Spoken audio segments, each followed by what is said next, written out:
Hello, so this is just a quick video, like all my videos are, about Hey Jude by the Beatles. I'm showing you the easiest way to play it, which is with a capo on your first fret.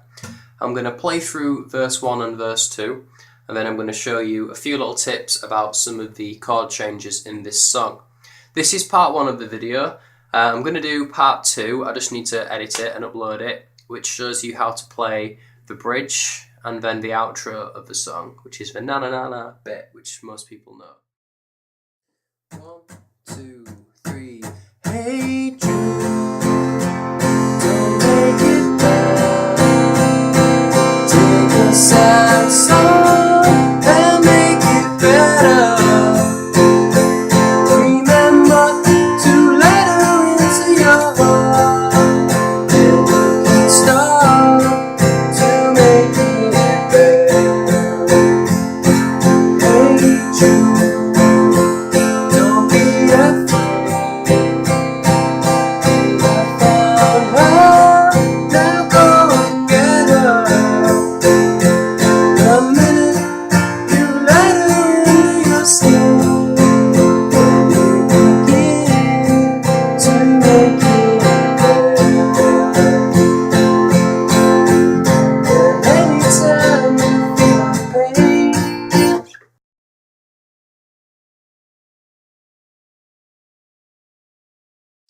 To start off with, you need to put your capo on your first fret, or capo, depends on how you pronounce it, and you can play it all with open chords. So the first chord change you need to try is E to B7. Now, although you might not have played B7 very much, E major is one of the easiest chords to get to B7 from. Now the reason for that is, if you look at the fingers which are used for each chord, your second finger stays the same for E and B7. Your second finger doesn't need to come off. So that's E. When you change to B7, leave your second finger on, move your third finger down a string, and move your first finger up a string. And then you've also got to try and add your little finger onto the second fret on top. E, B7. Now, your next chord change is E to A. Now, you should have already done this chord change in a couple of songs already. But remember that when you change from E to A, if you are playing your A chord with your second, first and third fingers, like that, your first finger can stay on the string, on the G string, from E to A, sorry. E, A. If you're playing your A chord with your first, second and third stacked on top of each other like that, all your fingers have to change, but they've still not got to move very far. If you're doing it that way, try and leave your second and third fingers on top of each other. Try not to take your fingers far away from the strings. Now, for your first verse, there's actually no guitar on the song, it's just piano and drums and bass, I think. But if you want to play along like I did, you can, just the same for both verses.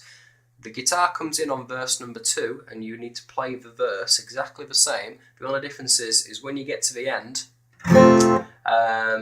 what do the lyrics go? Then you begin to make it better. Then you go to E7. So at the end of that verse, you need to go from your E chord to make it better.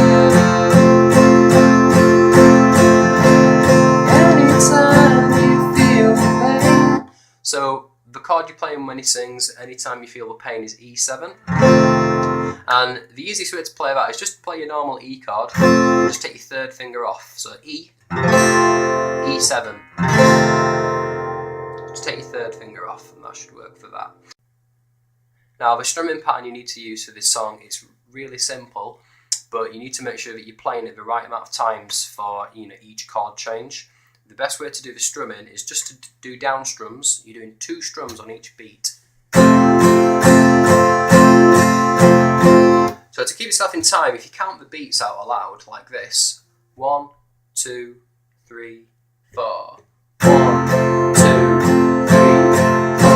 4. 1, 2, 3, 4. So make sure you carry on strumming 2 strums for each beat. 1, 2, 3, 4.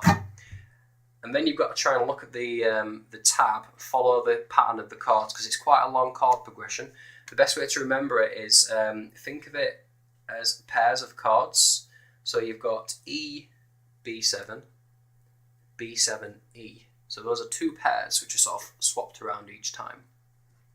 And for your second half, you've got A to E, and then B7 to E. So again, that's like 2 pairs. First time you're playing A and then E. Second time it's B7 and then E.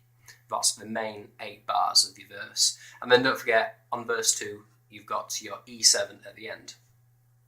Now the other strumming pattern you can play throughout all of the song, which is similar to the one they do on the track, is you're still strumming on every beat.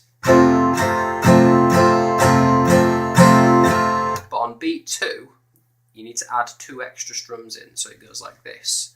1, 2, 3, 4. So that's beats 2 and 4. 1, 2, 3.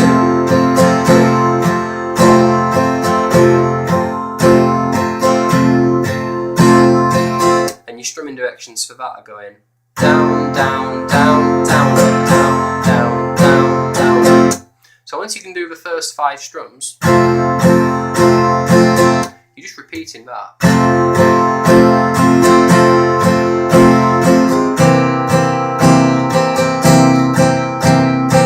But I would only recommend you try that strumming when you're completely comfortable with the chord changes and you're not thinking about it at all.